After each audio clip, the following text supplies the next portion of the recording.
oval usted le tocó el pecho, ¿estaría mintiendo? Comisario, déjeme decirle algo acerca de todo esto. Lo único que necesito de usted, señor presidente, es que necesito que conteste la pregunta. ¿Sí se está escuchando? Sí, licenciada. Ok, gracias. Que solo tenemos 4 horas. Sus respuestas son muy largas. Proceda, haga sus preguntas. La pregunta es, si Mónica Lewinsky dice que estando en el despacho oval usted tocó su pecho, ¿mentiría?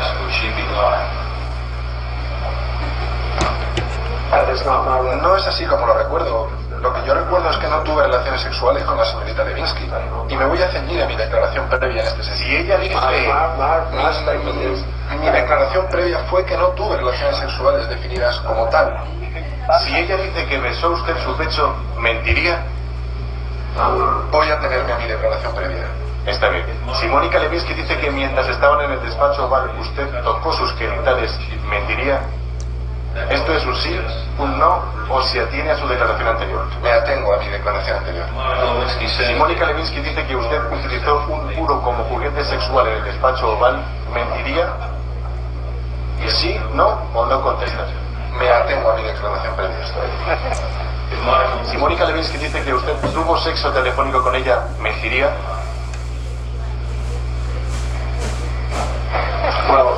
Bueno, creo que eso, al menos en términos generales, está contemplado en mi declaración previa. Creo que lo he cubierto allí y no creo que... Let me define phone sex for purposes of my question. Phone sex occurs when a party to a phone conversation masturbates.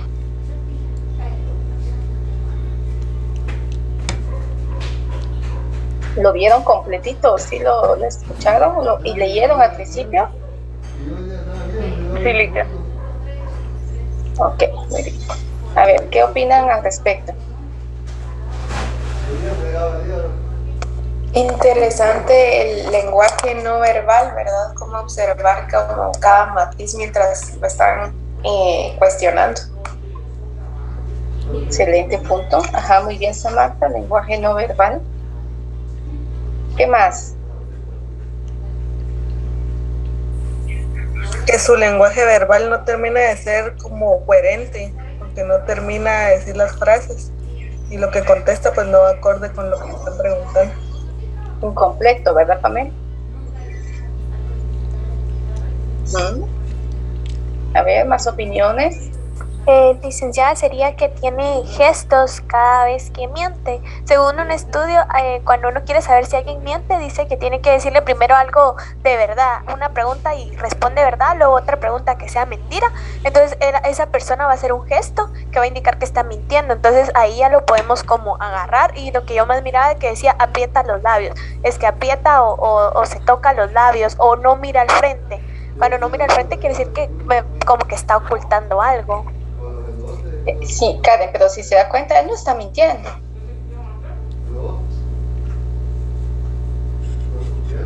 O ustedes ven en algún momento que él llegue a mentir.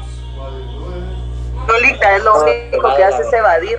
Él evade y no dice lo que tiene que decir o dice me apego a lo que ya dije. Ajá, se apega. ¿Quién es Londi? Raúl de León, Bach Londi, Raúl de León. Perdone, no le cambié el nombre, soy Aide. Ah, Aide. Y ahorita le cambio, perdón. Gracias. Sí, él no miente, Karen, ¿verdad? Él evade las preguntas, utiliza algunas técnicas para estar en la entrevista, pero en realidad no está mintiendo. ¿Qué otros aspectos interesantes considera?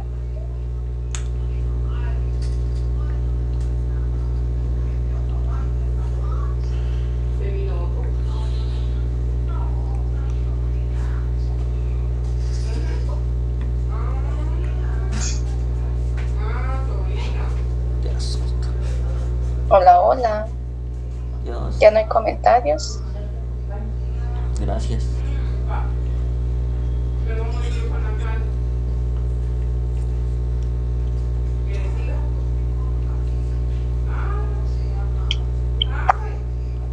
A mí me pareció interesante que, como cuando dan una declaración, normalmente son cosas que se aprenden, son cosas previas. Entonces, como usted dijo, no estaba mintiendo, pero sí estaba evadiendo las respuestas, porque, no sé, a veces se puede dar el hecho que se contradigan, ¿verdad? Sobre todo, entonces ahí ya caigan en la mentira.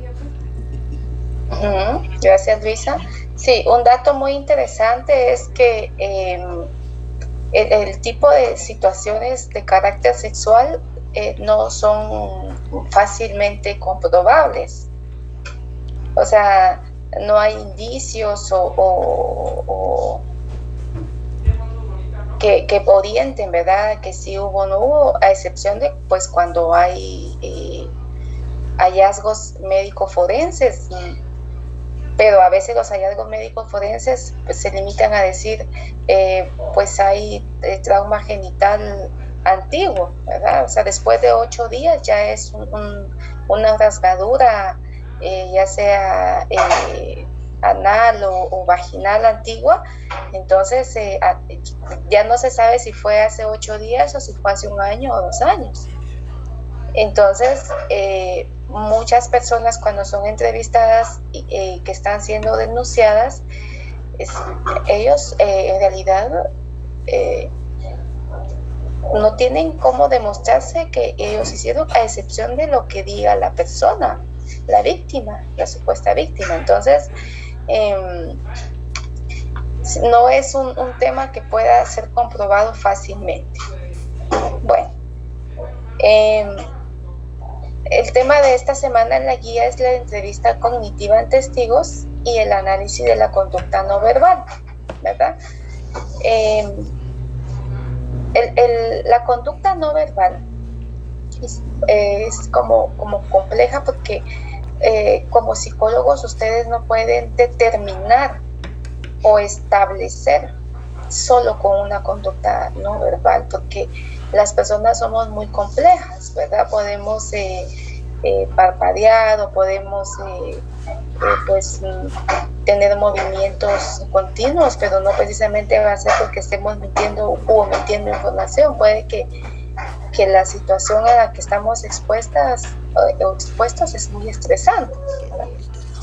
Entonces, previo o a paralelo a hacer este análisis, tenemos algunas propuestas de entrevistas, ¿sí? Y en esta semana pues es la cognitiva, entrevista cognitiva. En psicometría aprendimos a ver lo de la entrevista clínica, que es la anamnesis. Es una entrevista semiestructurada que se utiliza en todos los ámbitos, solo se va adaptando al lugar en el que ustedes van a encontrarse, al ámbito, ¿verdad? Si es psicopedagógico, si es clínico, si es industrial.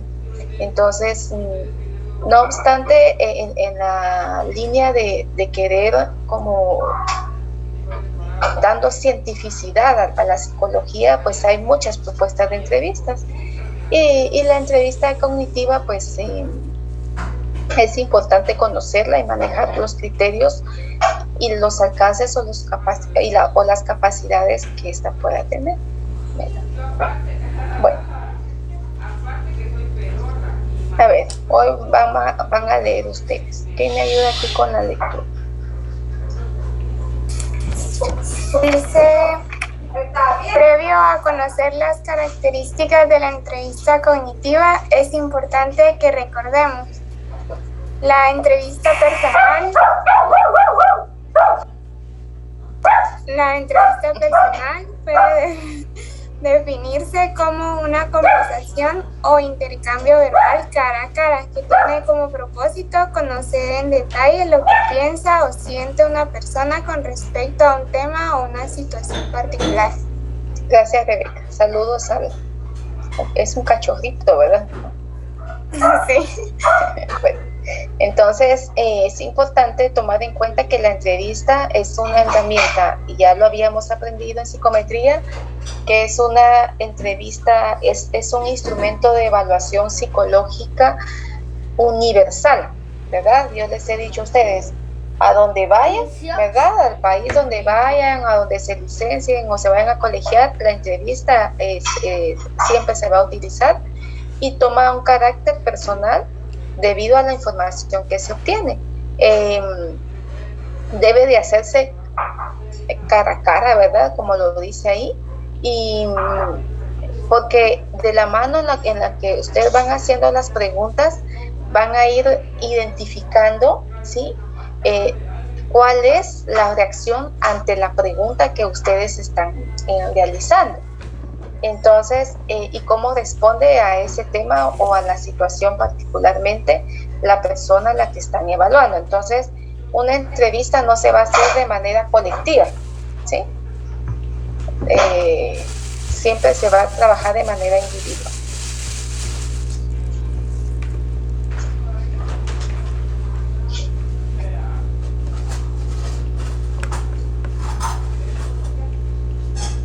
Bueno, la entrevista cognitiva fue diseñada en el año 84 por Heiselman y Fisher, ¿sí? en la Universidad de California en Los Ángeles, como una técnica para obtener información más extensa y exacta de testigos adultos de algún delito, ¿sí? Entonces, dice que a través de esta entrevista es posible obtener información tanto numérica como de cualidades superior a la que es posible obtener mediante la entrevista estándar, ¿verdad? El procedimiento para la entrevista cognitiva permite poder obtener información como más apegada a la verdad. La entrevista cognitiva consta de 4 técnicas generales que se aplican antes de que el sujeto comience su relato y unos pocos métodos más específicos para aplicar al final del relato, ¿verdad? Que son 4 técnicas que son como la parte medular de la entrevista cognitiva. La primera de ellas es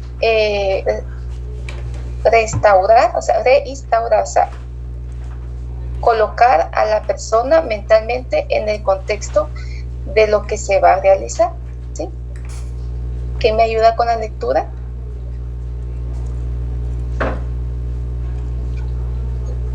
Dice, lo que se pretende con esta técnica es que el examinado reconstruya las circunstancias físicas, ambientales y personales internas bajo las que vivió el hecho.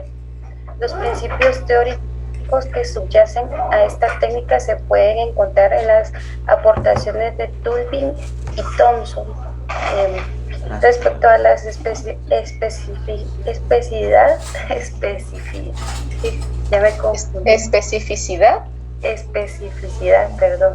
de la codificación, quienes proponen que para recordar bien, el sujeto debe establecer las reglas para la codificación de los ítems durante la fase de almacenamiento de los mismos, reglas o claves que deben de aplicar en el momento del recuerdo, de modo que cuando los sujetos dispongan de esas claves de recuperación podrán recordar datos que sin ellas no podrían. Gracias, Saide. Sí, básicamente dice que lo que van a buscar ellos es, se recuerdan que hablábamos en la clase anterior en cuanto a la memoria del proceso de reconstrucción, que cuando yo le decía a Jorge, hábleme de un evento que tuvo a los 10 años, y Jorge me dijo, en este momento no me recuerda. ¿Se recuerda, Jorge? Sí, el momento.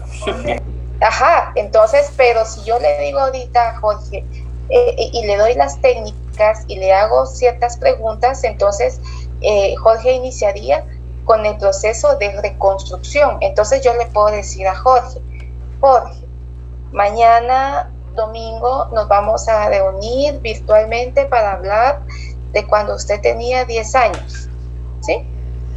Entonces Jorge va a platicar con su mamá, con sus familiares, o con las personas que convivían en ese momento. Entonces mañana que vamos a platicar con con Jorge, él ya va a poder darme información relacionada cuando tenía 10 años.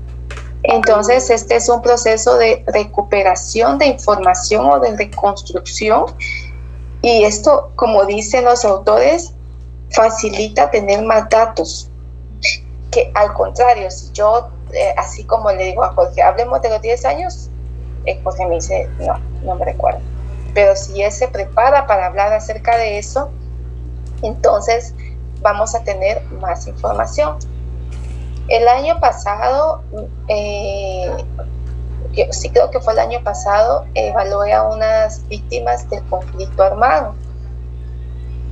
Bueno, que no las presentaron exactamente así, pero si ustedes buscan en la noticia, en el 83, creo yo, 80 y algo, explotó una bomba enfrente del palacio. ¿Cómo se llama? Del lugar de la zona 1, de la casa presidencial. Estalló una bomba. Entonces, en ese momento habían pues obviamente varias personas, era como un día yo creo que era día domingo, entonces la costumbre era que las personas iban al parque central, y pues ahí compartían y eso. Había un conflicto ahí porque estaba por el presidente que estaba en ese momento, y pues los ideales que tenía las personas que se oponían a eso, había como ese conflicto de derecha y de izquierda. Entonces yo evalué a unas señoras que son de Santa Rosa, y ellas fueron con sus tíos, bueno, una con el tío y la otra con su papá. El papá llevó a la sobrina y a la hija, pero pasaron al parque central, y la niña, que una de las que yo entrevisté, en ese momento tenía como 4 años,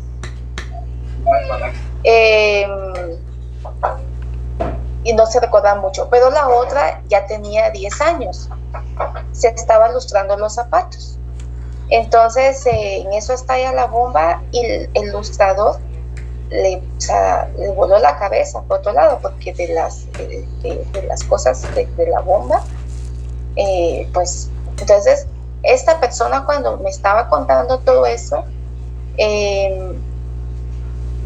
yo le dije, mire, ¿y cómo es que bueno, antes de esto hay una organización que está retomando esos casos como búsqueda de resarcir el daño del conflicto, ¿verdad?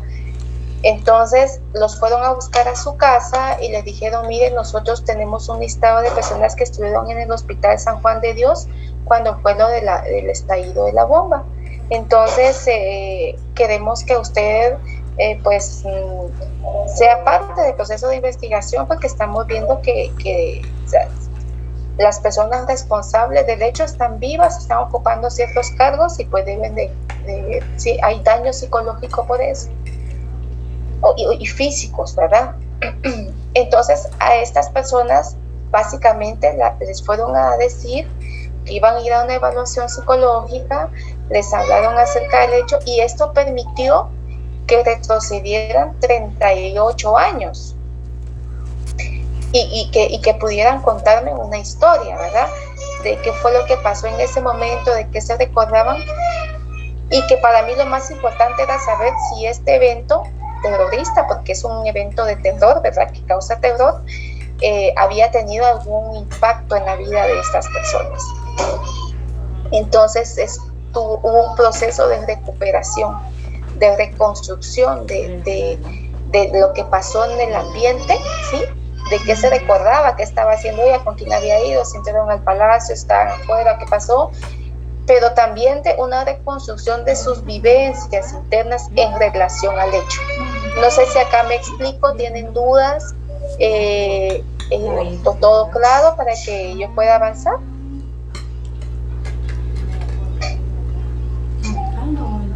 De momento, claro. Gracias. Los demás, si no quieren hablar, pueden escribir. Sí. Todo claro. Gracias.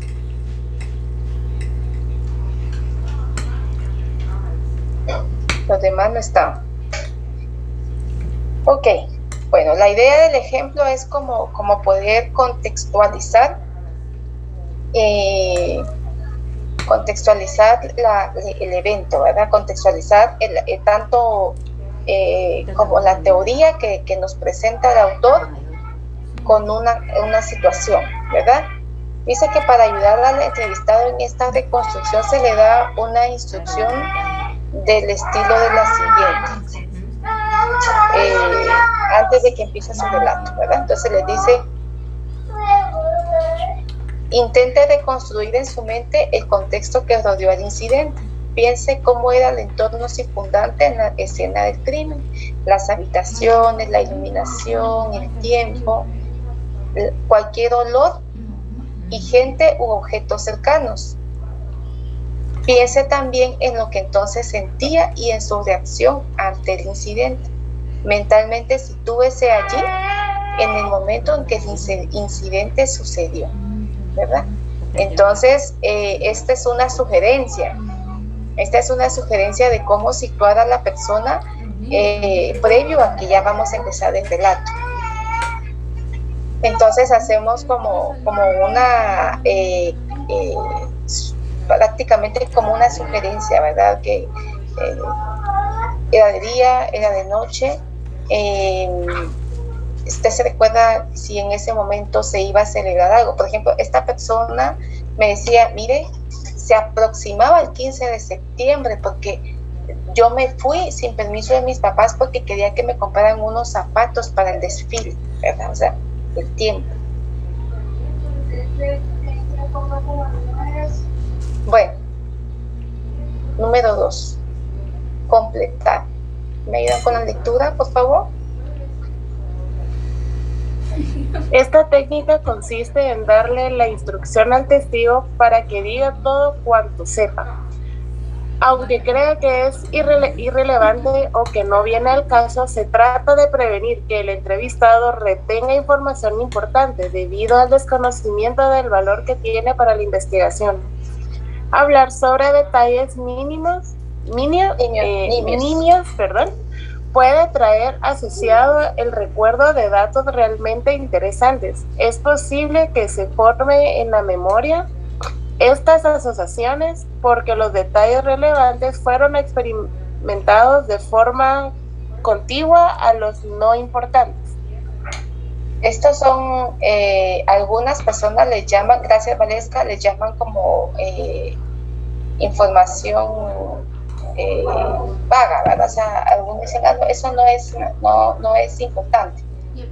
Eso no lo vamos a tomar en cuenta, ¿verdad? Sin embargo, para la entrevista cognitiva es importante porque la asociación de olores, la asociación de algún perfume, de algún olor desagradable, puede sí traer a la memoria de la persona algunos eventos. Por ejemplo, los detalles nimios, ¿sí? Nimios es insignificantes aparentemente. O sea, detalles como eso no es importante, pero dentro de la investigación todo va a ser relevante porque hablábamos el sábado pasado que las personas tienden a decir que, por ejemplo, el abusador fue el papá. Y yo les ponía el ejemplo de un caso que vimos en el diplomado, que la persona estuvo privada de libertad 1 año y medio por un delito que no cometió, porque el niño señaló que había sido él, y cuando al 1 año y medio que salen las pruebas de serología, el ADN no era compatible con el agresor. Entonces, los detalles pequeños pueden hablar acerca, el niño puede decir: ¿viste tú a la persona? O sea, ¿viste tú a la persona que estaba detrás de ti? O que está... No, pero era, yo sé que era tal persona. ¿Y por qué tú lo sabes? Porque él, por ejemplo, huele de tal manera, ¿verdad? Se recuerdan que el olfato es uno de los recuerdos más prolongados que existen. Las niñas, cuando uno les entrevista, dice, es que cuando me tocó me lastimó porque tenía las uñas largas y entonces eso me dolía y eso es muy importante porque como las uñas guardan pues todo lo que está, ¿verdad? Todo lo que está en el ambiente. En las pruebas, los hisopados, sale el ADN, salen muchos elementos, entonces no se desecha nada, no hay información, y uno a veces se cansa, uno de perito de entrevistas de casa porque dice, uno dice, ¿tiene alguna creencia religiosa? Uno espera que le diga sí, soy católica, evangélica, cristiana, o no, ninguna, o testigo, o la persona me dice. Bueno, fíjense que yo crecí en lo católico, pero con el tiempo me volví evangélica. Y de ahí ya no fui a la iglesia porque pues ya no me sentía bien, regresé a lo católico y o sea, la persona se fue, ahí me permite a mí darme cuenta que la persona está solo empezando a tomar los datos generales, su pensamiento ya parece circunstancial, ¿verdad? Con dificultad para aterrizar. Yo solo quiero saber, ¿es católica? No le estoy preguntando cómo es que usted se define. Mi pregunta no es ¿por qué usted tiene tal creencia? O por qué? No, solo quiero saber, ¿verdad? ¿De qué religión es? Entonces, pero para la entrevista cognitiva toda esta información es muy importante, es relevante.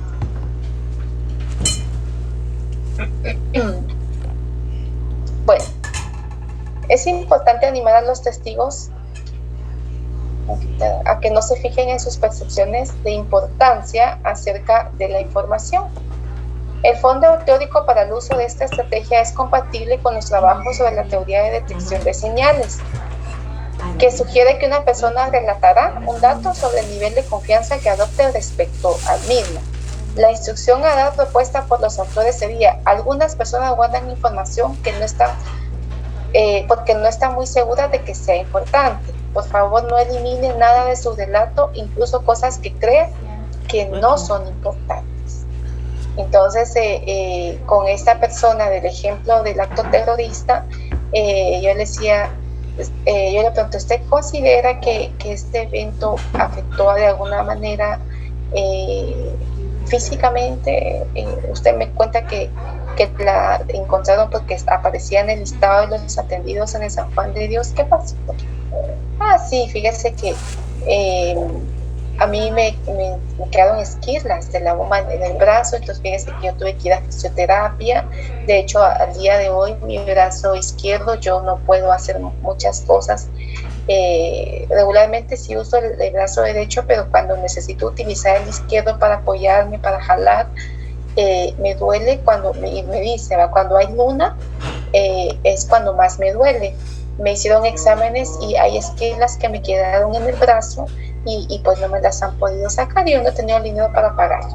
Es un detalle que, como es evaluación psicológica, ¿por qué voy a saber yo acerca de esquelas o de alguna secuela física? Pero es un detalle muy importante porque es algo que altera la cotidianidad de la persona, es algo que altera su funcionamiento.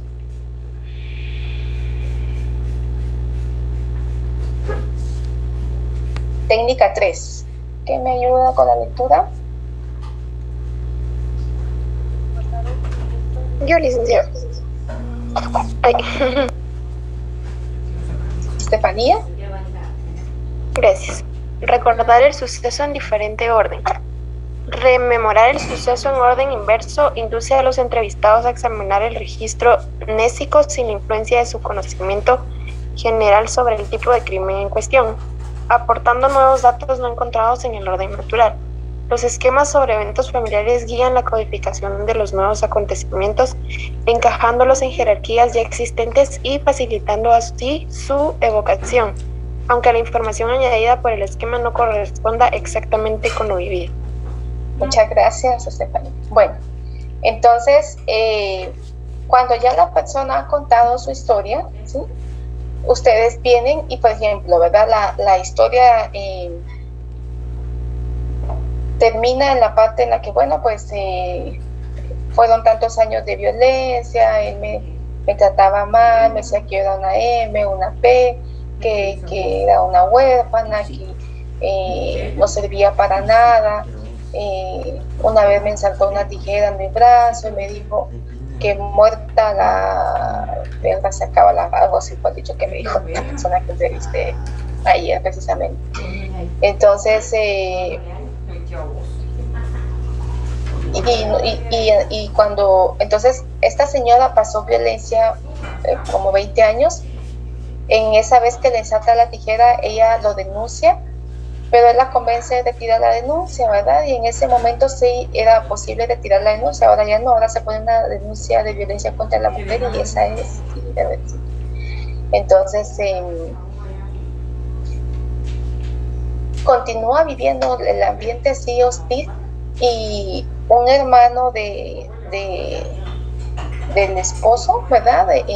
Abusa o intenta abusar de la hija y esto como que crea más caos. Entonces ella, para proteger a su hija, se sale de la casa de donde vivía con su esposo y se va a vivir a una casa que le da su papá. El esposo ya no la quiso seguir, ¿verdad? Entonces ya tenían 2 años de separados, pero cada vez que él iba a ver a sus hijos, pues eran los malos tratos.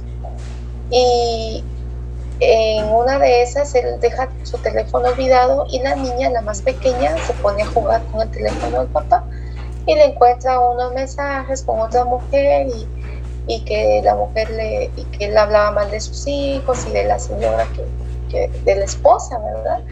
Y que se da una situación económica, que a la esposa no le pasaba la pensión, pero que se veía que a la otra sí le daba dinero. Eso es irrelevante, ¿verdad? Porque la infidelidad, aunque duela, no es un delito. Y ya no eran infidelidad porque estaban separados. Cuando ella me cuenta todo, es una historia de hora y media, ¿verdad? Al final yo le digo, bueno, ¿cómo es? O sea, ¿por qué para usted fue más importante?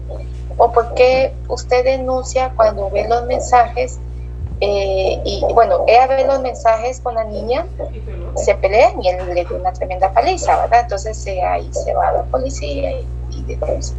Entonces yo le digo, a ver, situémonos en este último evento donde ve usted el teléfono, encuentra esto, usted le reclama por esta situación y entonces yo la situé en lo último, en lo que motiva su denuncia y la fui llevando de retroceso, ¿verdad? O sea, la regresé a que ella me contara por qué consideraba que había tolerado eso que ella me estaba contando tantos años, qué fue lo que la hizo estar ahí.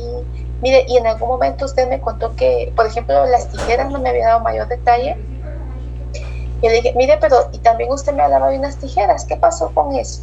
Entonces lo que hacemos es romper el orden natural de lo que venía desde el principio hasta el final, vamos regresando. Y entonces ahí vamos encontrando qué tanta información va a brindar la persona extra, o si la persona se mantiene en lo que contó al inicio de la entrevista, cuál es su reacción al tener que regresar y volver a contar algo, porque puede que sea un relato aprendido, ¿verdad? Y que pues está enojada porque el hombre ahora tiene otra pareja y tal vez él no fue violento con ella, ¿verdad? Entonces regresarla y ver cuál es su reacción y qué elementos me cuenta cuando desencajamos la historia que contó inicialmente.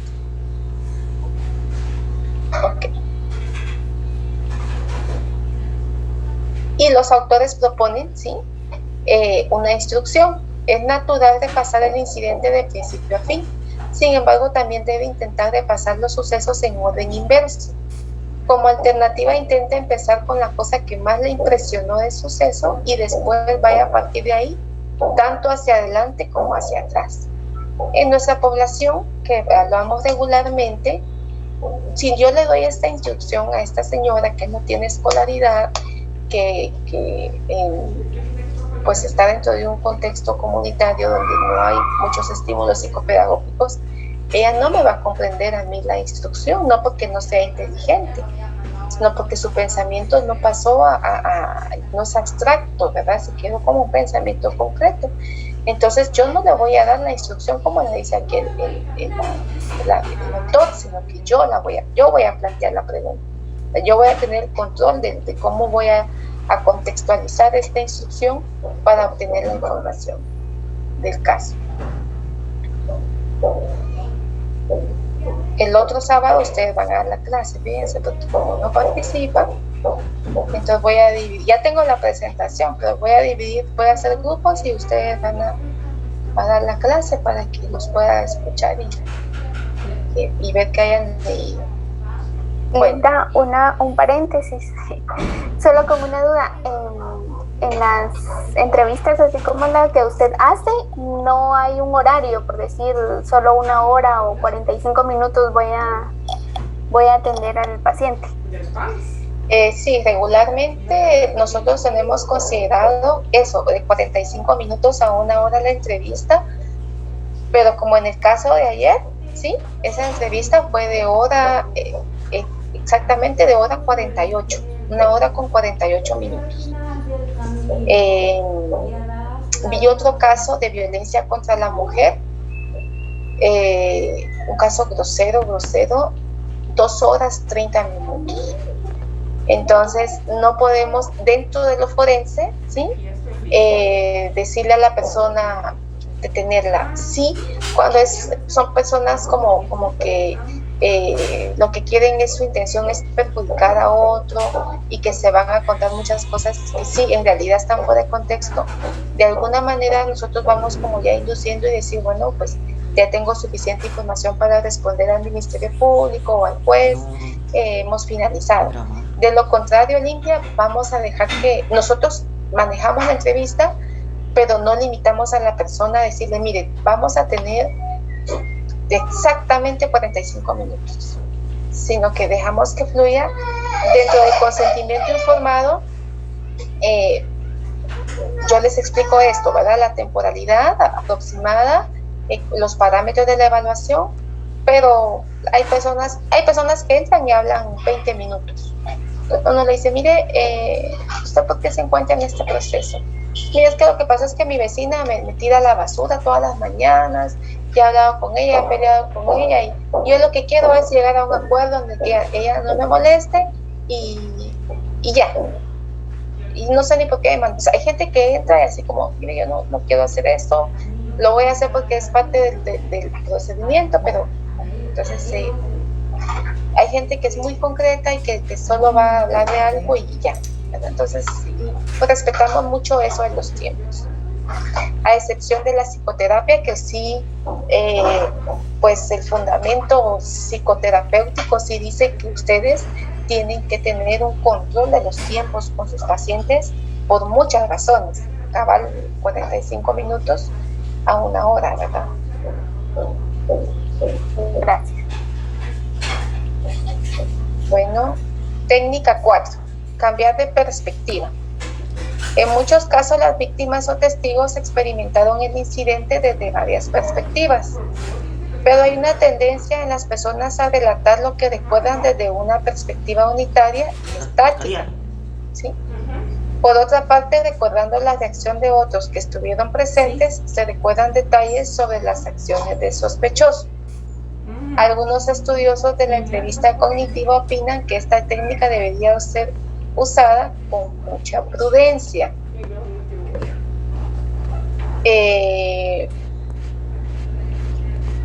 Esta perspectiva, por decirle a la persona, yo la he trabajado con algunos sindicados, ¿verdad?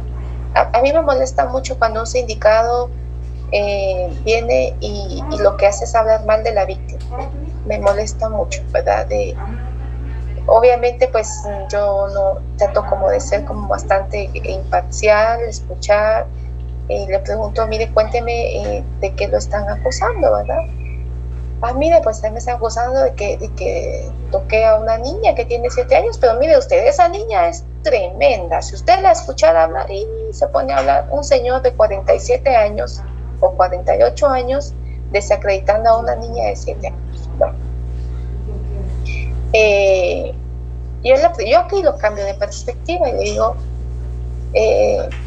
si esta niña de la que usted me está hablando todo esto fuera su hija y ella dice de que llegó un vecino o un tío y que la tocó, ¿usted qué piensa al respecto? ¿Sí? Lo cambié de perspectiva, ¿verdad? O sea, o con las mamás que son acusadas de maltrato, ¿verdad? Que pues uno ve las fotos, escucha al niño cuando uno entrevista a la mamá. Yo sí le planteo, bueno, usted dice que lo que está haciendo es corrigiendo a su hijo, ¿verdad? O a su hija, que por eso pues le pegó con el alambre y le dejó la piel reventada, se lo digo así, ¿verdad? Si usted fuera esa niña de 5 años, ¿usted piensa que esa corrección ayudaría exactamente a eso, corregir? O sea, pongo a la persona en la situación yo ahí puedo valorar si hay empatía, si la persona tiene insight acerca de, si reconoce que se equivocó, si se da cuenta de eso, o si lo ve así como indiferente. Entonces, en efecto, los autores dicen hay que ser muy prudentes, nosotros los que trabajamos en el sistema de justicia estamos muy propensos a ser denunciados. Si un dictamen sirve para que una persona se vaya presa, esa persona a mí me puede denunciar. Si una persona yo pongo que lo que me cuenta no es creíble clínicamente, me puede denunciar porque yo no le creí. Puede denunciar una pregunta. Ajá. Perdón la interrupción. Por ejemplo, usted así como nos está comentando de que usted podría ser como que también la podrían demandar, ¿verdad? Por tal vez alguna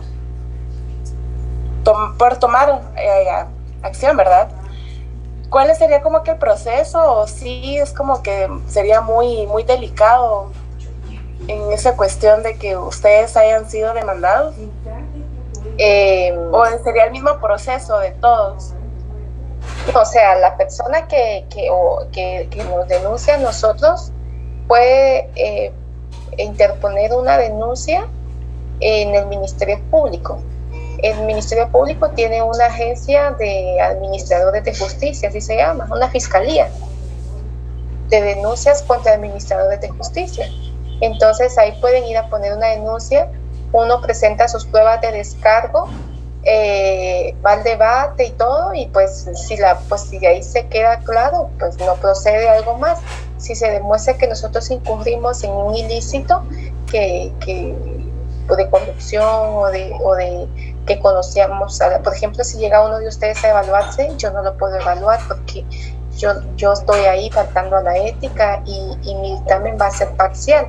Entonces, si se llega a comprobar que yo beneficié o que perjudiqué intencionalmente a una persona, ya pasa una denuncia penal y ya empieza un proceso como los conocemos, ¿verdad? Entonces es un proceso aparte del que lleva la persona que entrevistamos, y también pueden quejarse en el área administrativa de INASIF acerca de cómo las tratamos.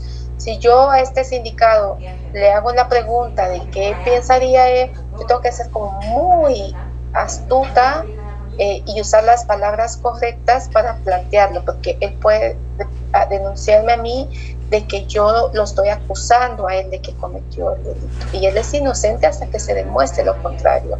Y mi papel, o el papel de los fiscales, de los psicólogos de la PGN, la Secretaría, de todos los lugares donde vimos que trabajan los psicólogos en la defensa pública penal, en ningún momento tenemos un papel de juzgador, ¿verdad? En ningún momento. Entonces son como procesos administrativos y también penales, ¿verdad, Valesca? Va a depender de cómo vaya caminando el proceso. Gracias, Lick, por la aclaración, porque sí era la duda que me surgía, porque ya había escuchado algunos casos también de que han sido demandados por la toma de decisiones, ¿verdad? Sí. Bueno, los autores proponen la siguiente instrucción: intente recordar el incidente desde distintas perspectivas que haya podido tener, o adopte la perspectiva de otros que estaban presentes durante el incidente. Por ejemplo, trate de ponerse en el papel de un personaje importante del incidente y piense que debe haber visto a esa persona. Puede ser, y piense que pudo haber sentido a esa persona.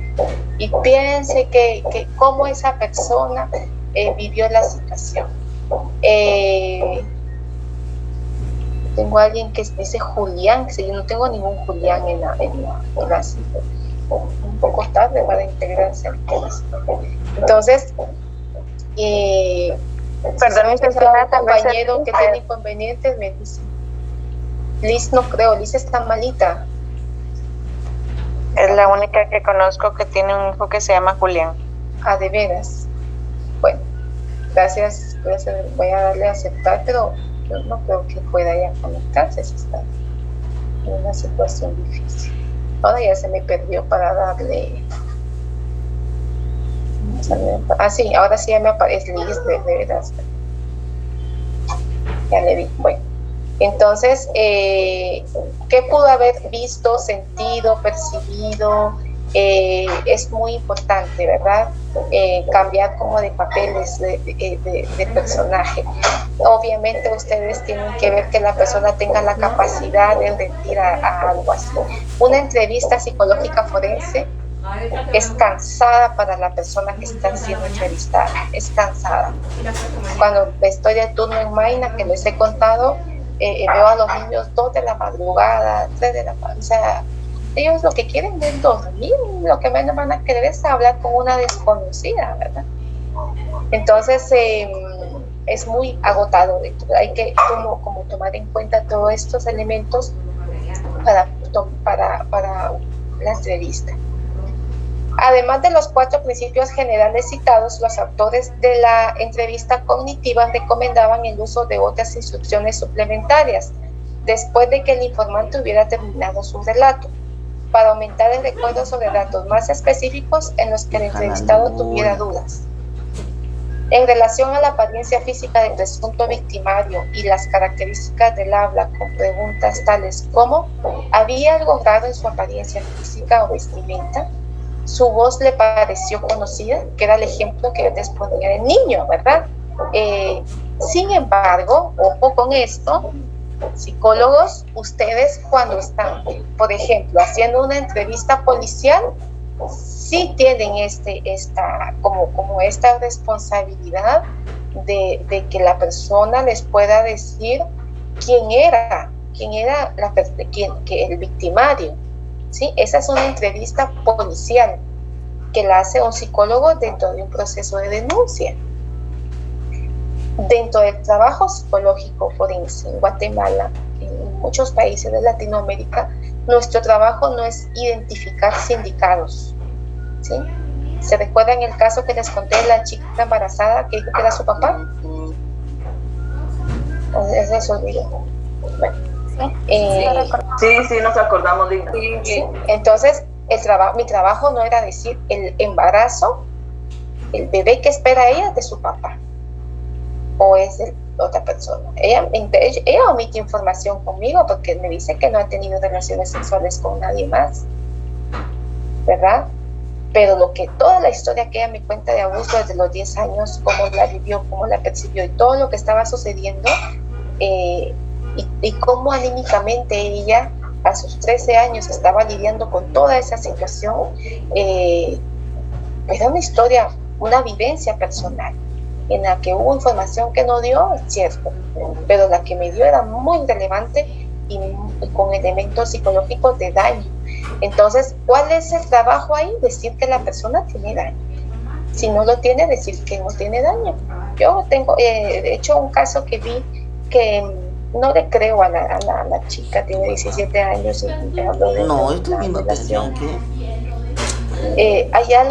Hay una historia, una parte de la historia que ella no me está contando. En los 10 años que tengo de entrevistar, me he equivocado muchísimas veces, me estoy equivocando, entonces me da miedo a veces en los juicios que metan a una persona presa.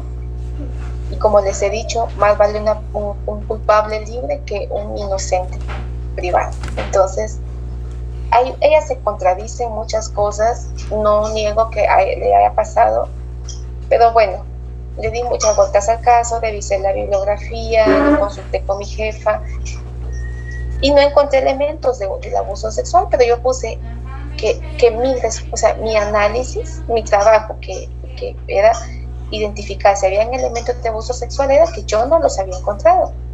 No obstante, que el ente investigador se apoyara de otras fuentes de investigación, ¿verdad?, para poder continuar con su proceso legal, porque de ahí le echan la culpa, es que la psicóloga no le creyó, entonces se cierra su caso, dicen, así de groseros. Entonces, cuando es una entrevista policial, ¿sí?, que la hacen los psicólogos, ustedes sí van a tratar de obtener toda la información posible para que la víctima reconozca o identifique en la medida de lo posible quién fue su agresor. A pesar de las ventajas de la entrevista cognitiva, pueden resultar algunas de las técnicas problemáticas cuando se aplica con niños menores de 7 u 8 años de edad. Ante la posibilidad de que los niños no entiendan bien determinados procedimientos de la entrevista cognitiva, algunos autores han optado por darles un entrenamiento especial, modificando para ello la entrevista cognitiva.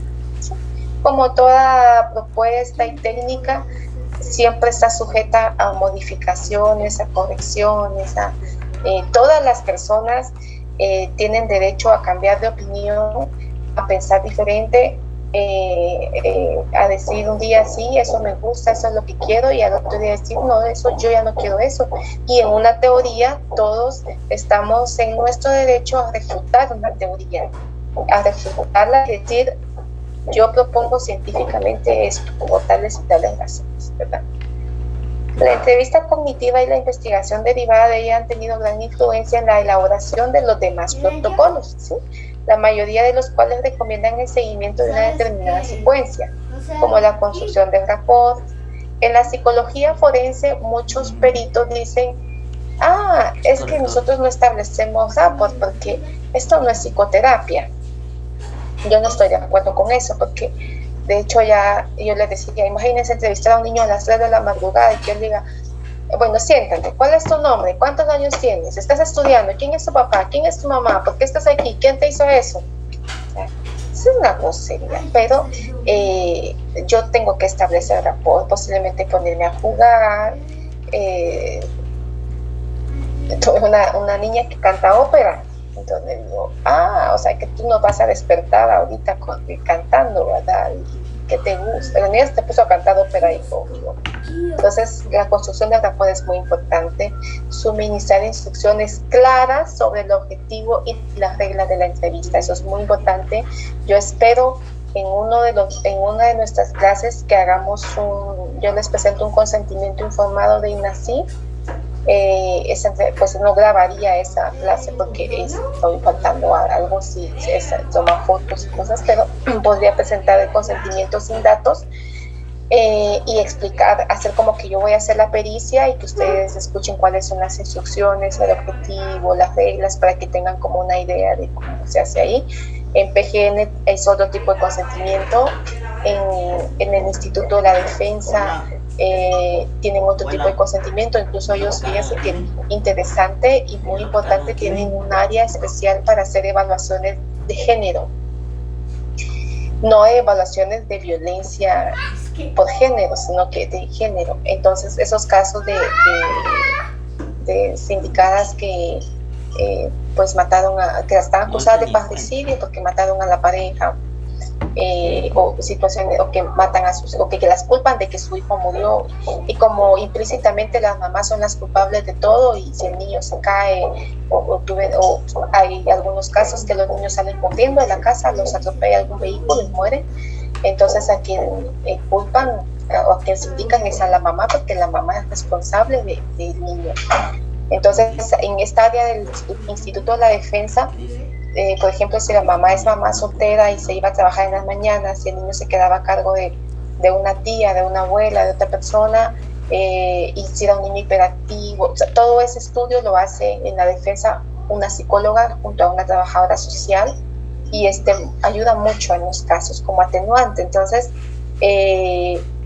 todo esto del consentimiento y las reglas claras y el objetivo de la entrevista es muy importante que la otra persona lo sepa.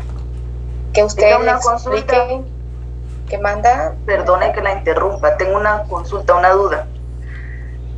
Al momento de cuando una persona muere por suicidio, el motivo por el cual los parientes tienen que rendir algún tipo de declaración, ¿cuál sería? Porque hay que descartar que sea homicidio. En el caso de los suicidios por envenenamiento, entonces se hace un estudio para ver si la persona no fue envenenada, ¿verdad?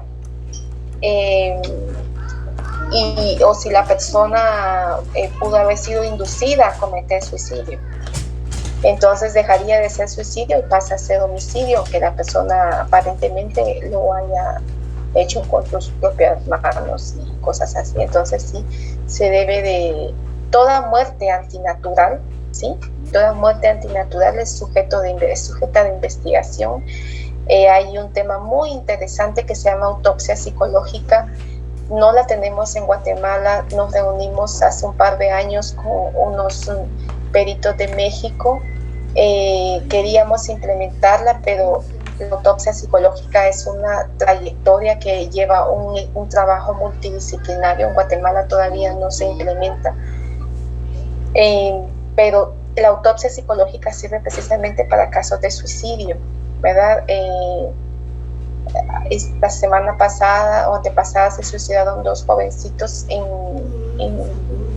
Oriente, aparentemente por el confinamiento, ¿verdad? Y que no estaban recibiendo clases, pero ahorita están siendo investigados los papás, los familiares, porque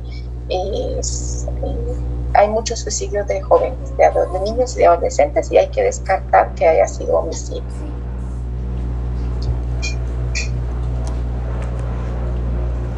Bueno, centrarse en la obtención de una narración libre sin interrupciones por parte del entrevistador, la clarificación y el cierre de la entrevista. La clarificación y el cierre de la entrevista son temas de la siguiente semana, lo vamos a ver detalladamente, y son muy importantes porque ayudan como hay preguntas directas, preguntas sugestivas.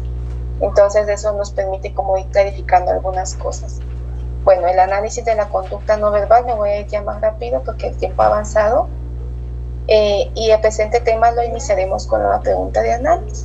¿Por qué se miente?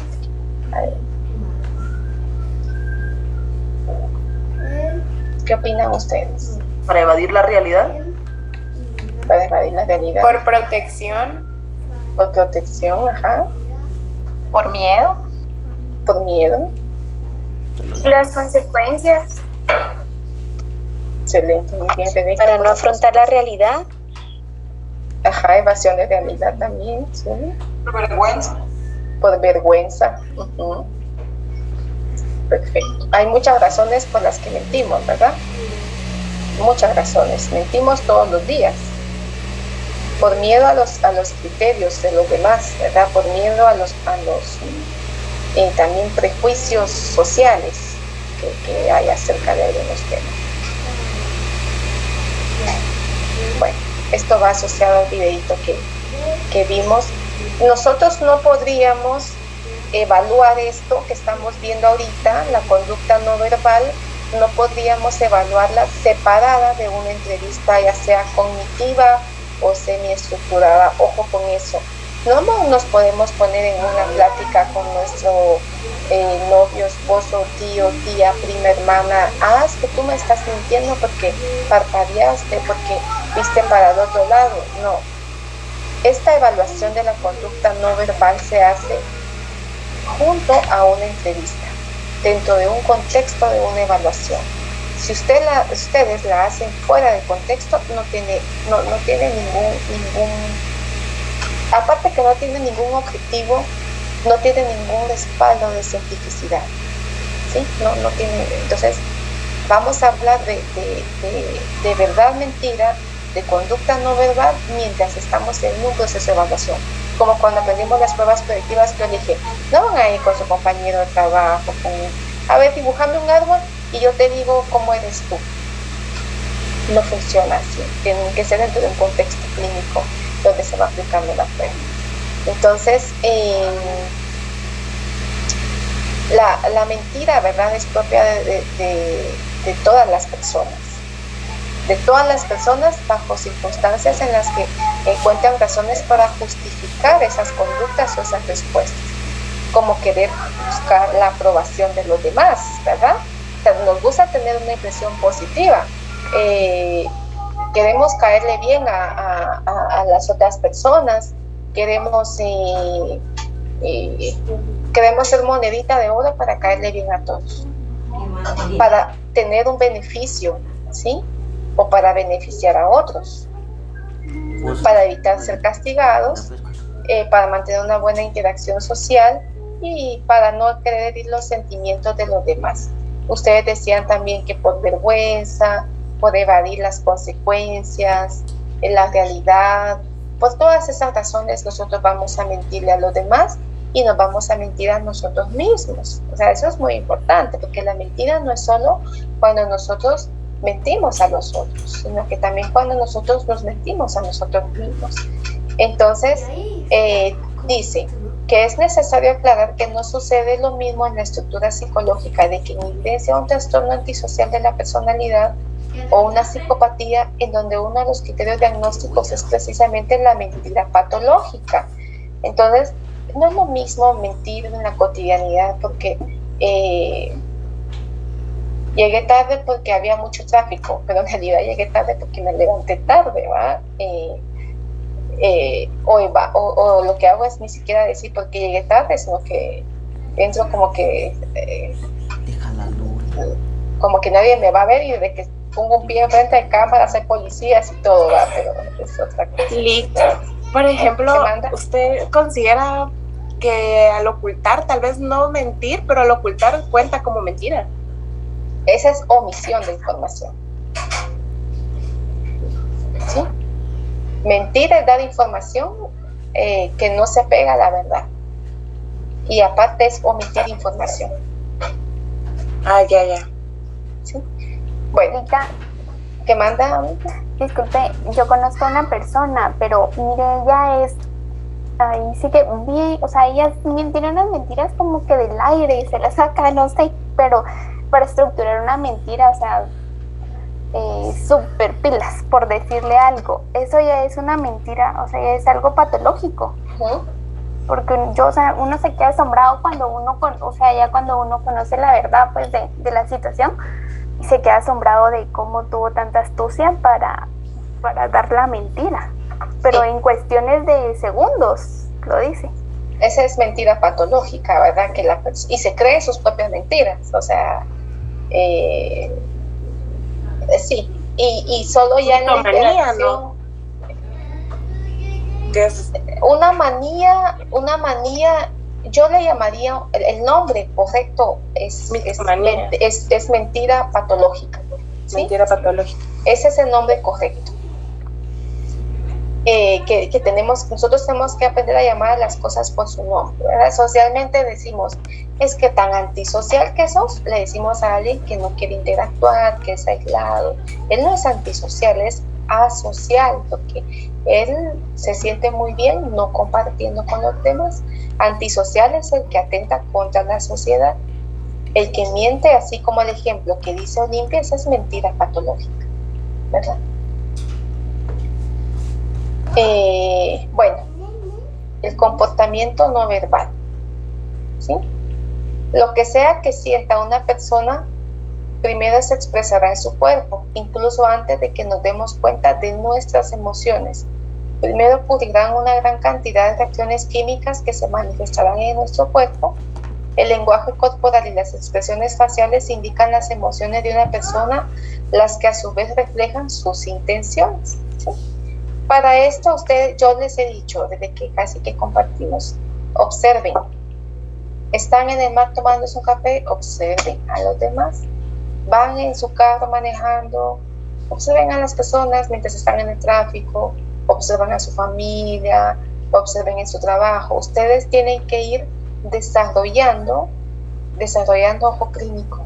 O sea, el ojo clínico es aprender a leer el lenguaje corporal de las personas ya como un ejercicio.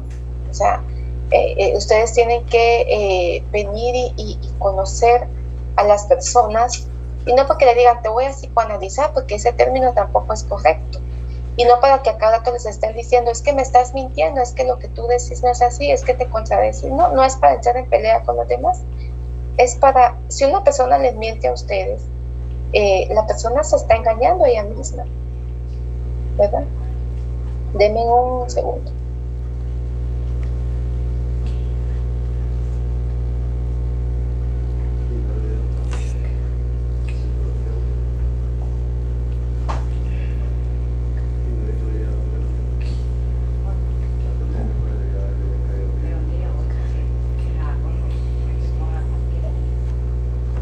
Lenguaje de los demás es un ejercicio que nos sirve a nosotros para poder ir integrando todo este conocimiento, este bagaje junto a nuestra profesión psicológica, y nos enriquece una entrevista, nos enriquece una terapia, enriquece el conocimiento.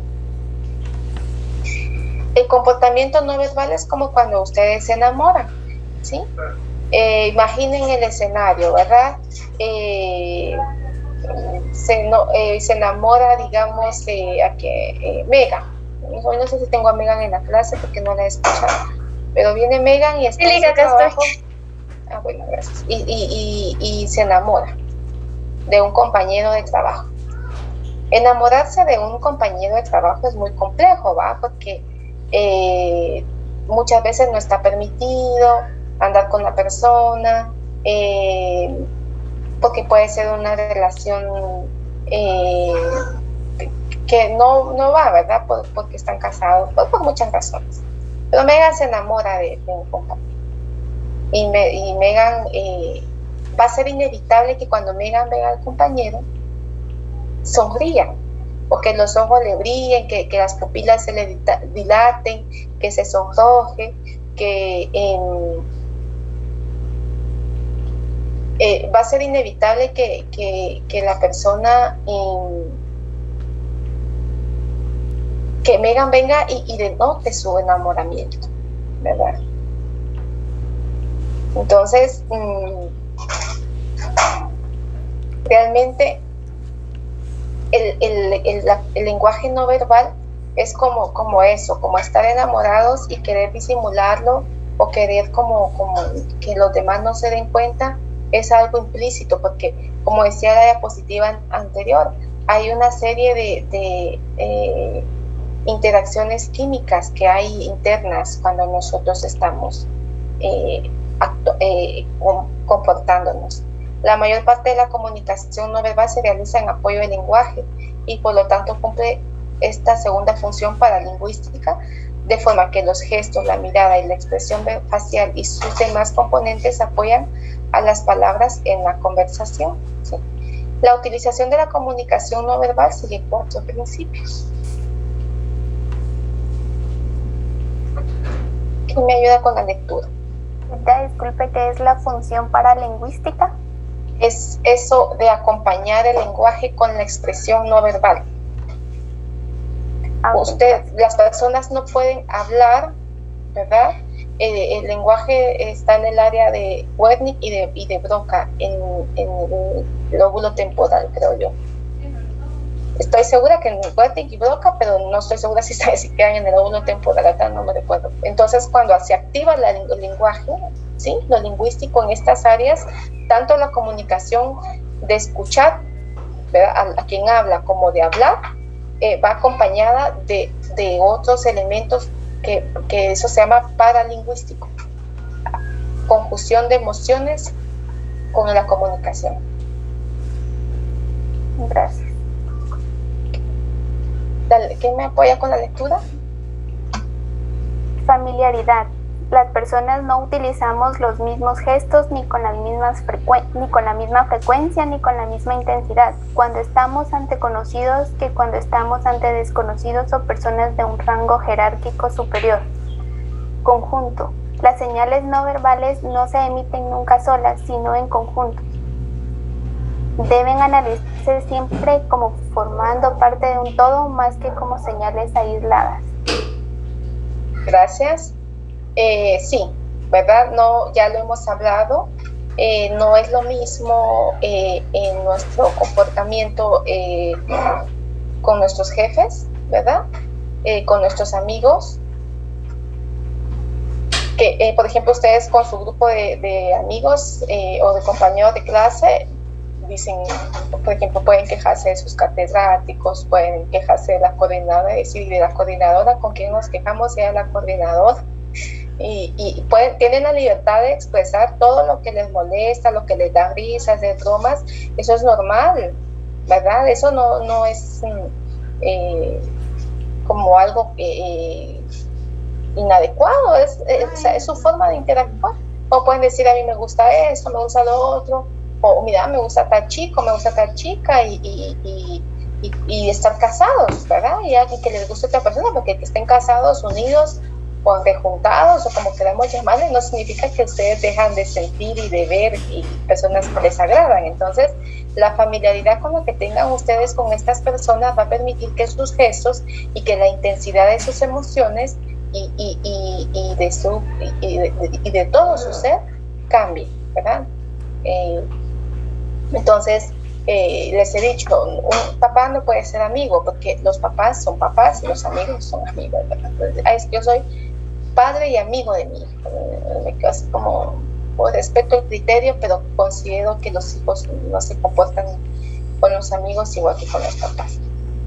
En su conjunto, miren, hablo mucho en entidades por la vida. En su conjunto se analiza el todo, ¿verdad? El todo y no las partes aisladas, como ya habíamos mencionado. El contexto. ¿Quién me ayuda? ¿Otra persona que me ayude con la lectura?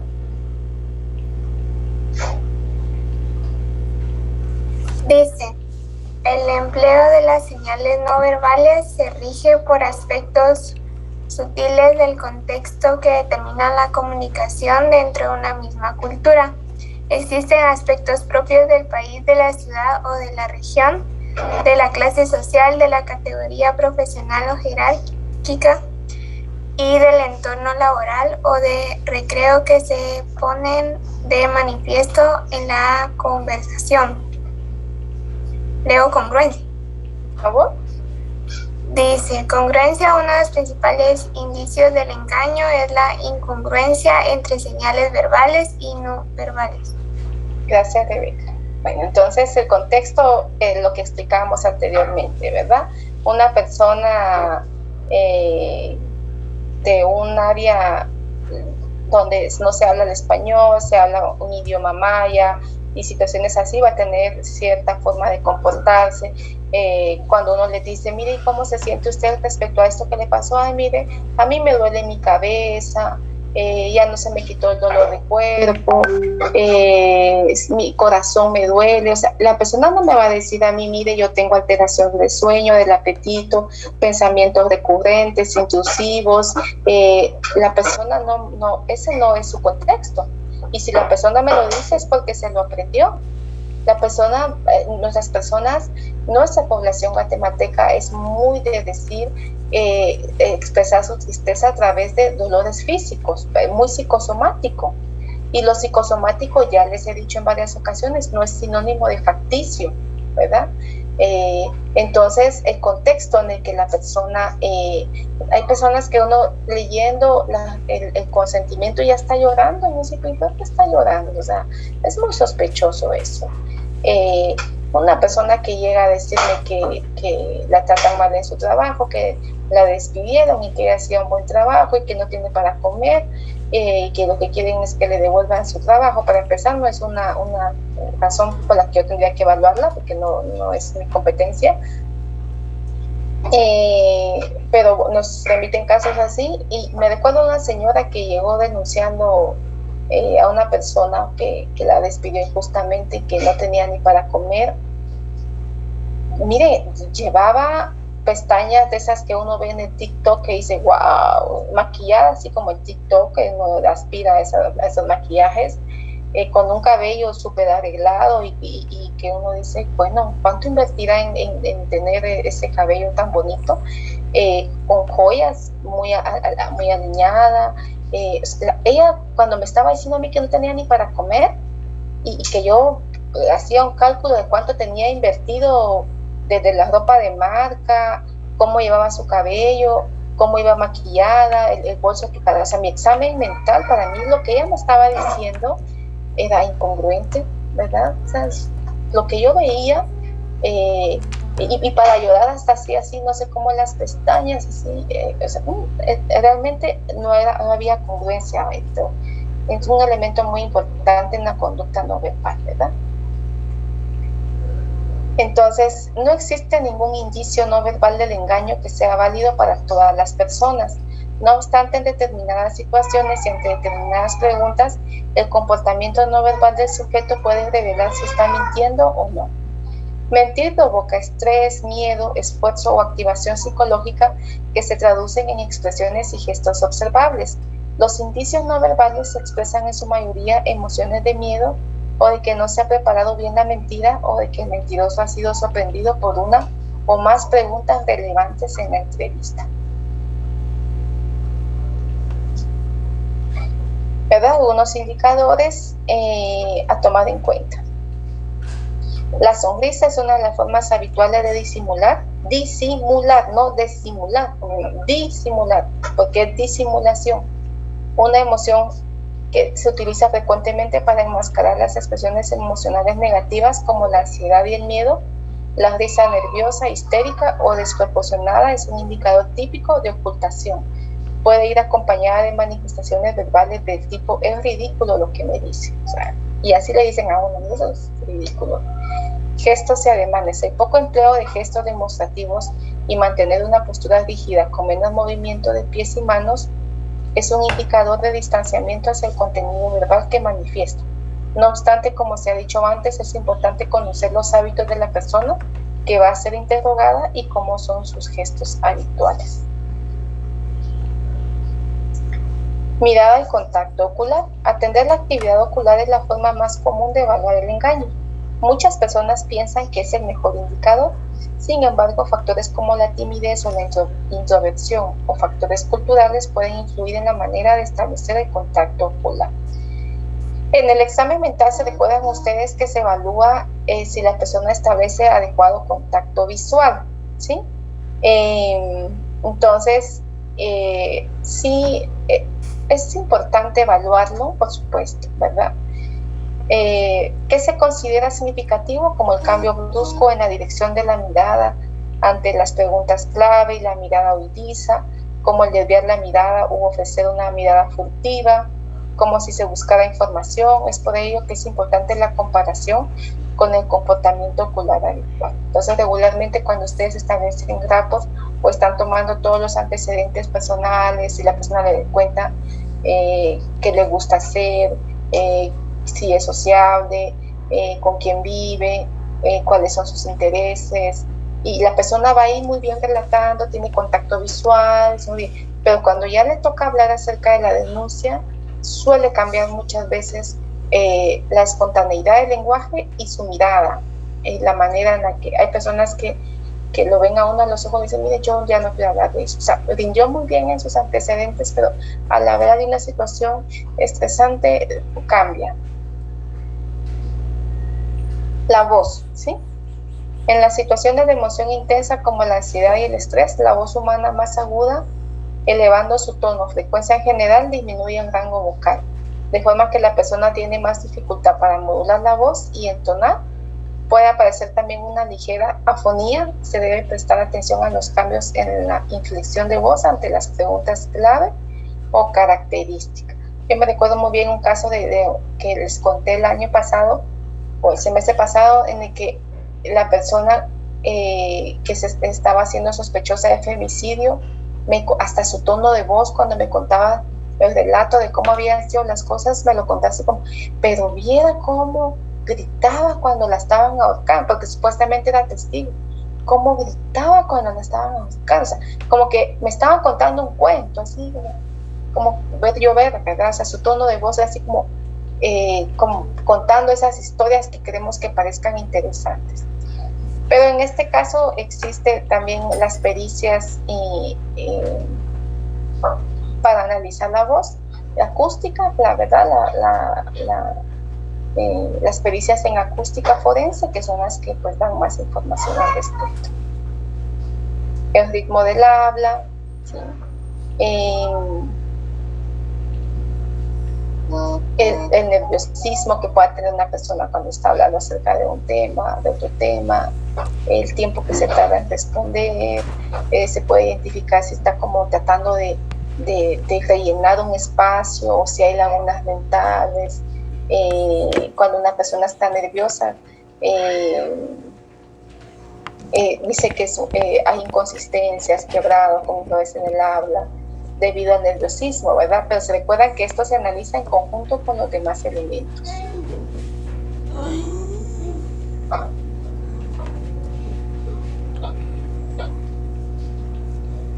Bueno, el análisis del comportamiento no verbal es más fácil, o no más fácil, más completo evaluarlo porque cuando la persona es grabada, ¿verdad? Nosotros grabamos las entrevistas con audio y video, ¿sí?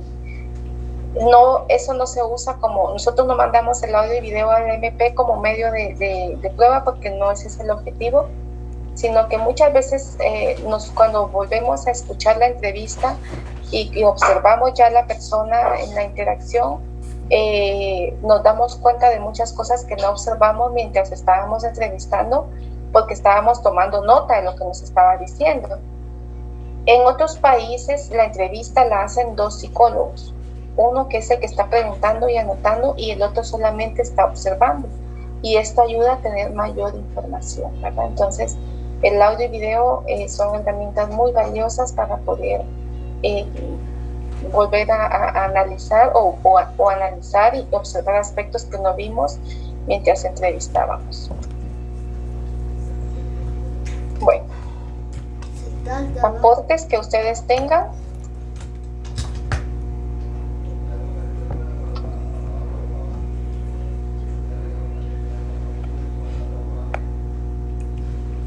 ¿Todo claro?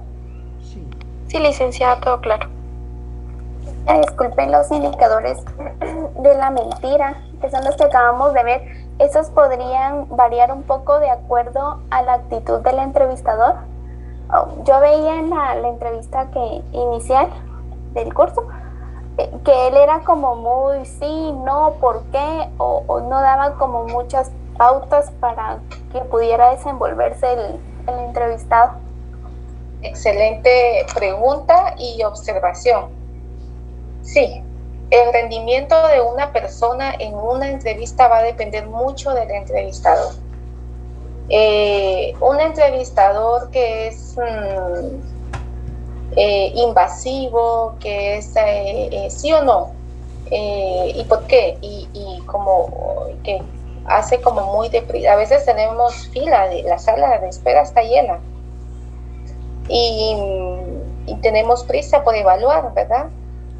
Entonces a veces cometemos el error de decir bueno, tengo que hacerme por lo menos 1 hora con cada uno para que termine tipo 3 de la tarde de evaluar y almorzar. Entonces uno va aprendiendo con el tiempo, porque ahí uno dice, no le pregunté tal cosa o no le pregunté otra cosa.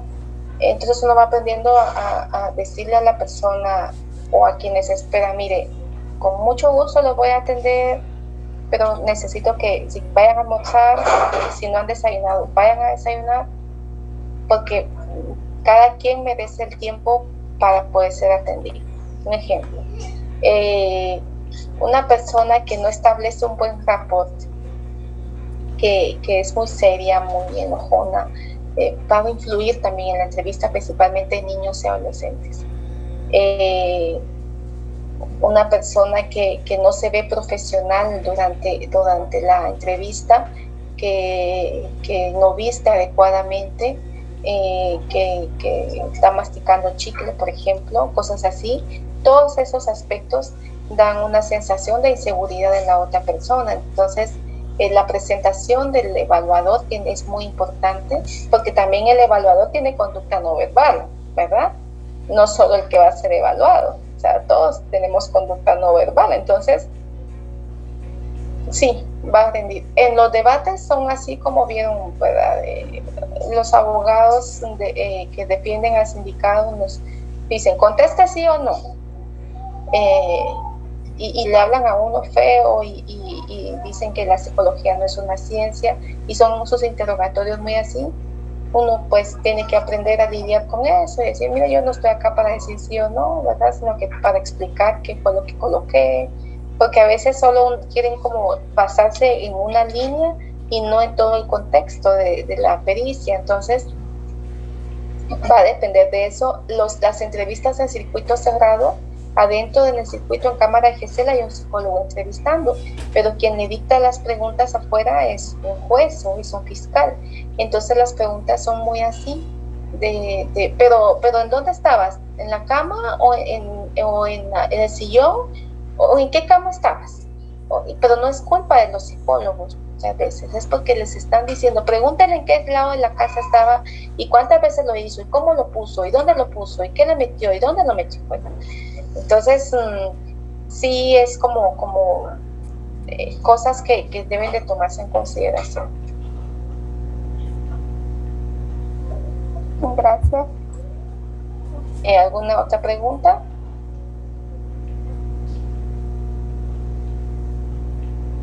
Okay. El otro sábado vamos a cambiar nuestra dinámica de clase, ¿verdad? Porque sí es muy monótono esto. Yo doy la presentación, hablo y pues tengo algunos de ustedes que nunca han dado una opinión desde que empezamos el curso, entonces vamos a cambiar la modalidad del otro sábado. Una preguntita, ¿cómo vamos con las clases presenciales? Todavía no. ¿Cómo así? Todavía no vamos a presentarnos a las clases presenciales. No.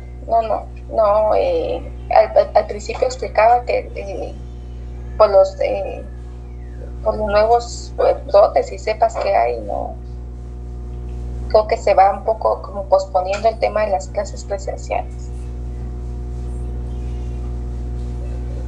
Ay, qué triste. Bueno, es relativo, ¿verdad?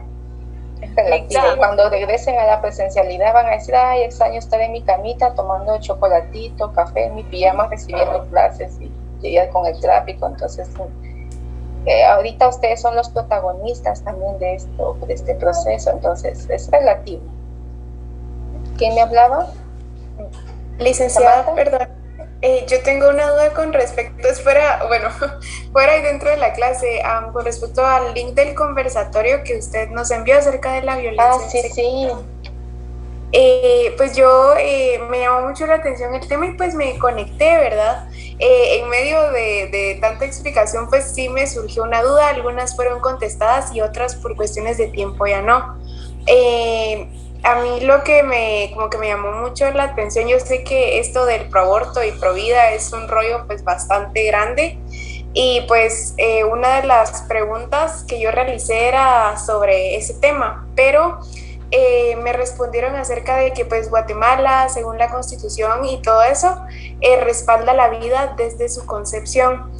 Ahora mi duda, no para defender ninguna postura ni nada por el estilo, sino como duda personal, ¿qué ocurre? O sea, ¿es definitivo que esa ley, bueno, sí, la ley es para todos, ¿verdad? Pero ¿qué pasa, por ejemplo, cuando hay una niña de 14 años que pues por violación queda embarazada, ¿verdad? Y aparte de eso hay factores como desnutrición, factores socioeconómicos, demográficos y todo que pues inciden en el hecho de que esa persona no está preparada para enfrentar el embarazo? De todas maneras, la persona, debido a esa ley, debe continuar con el embarazo. Qué bonito lenguaje, Samantha. Me gustó. Gracias, licenciada. Gracias. Qué bueno que va haciendo suyo el lenguaje. Me gustó la forma de su pregunta.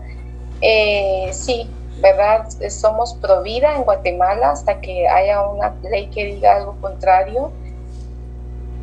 Miren, yo no he entrevistado a alguna niña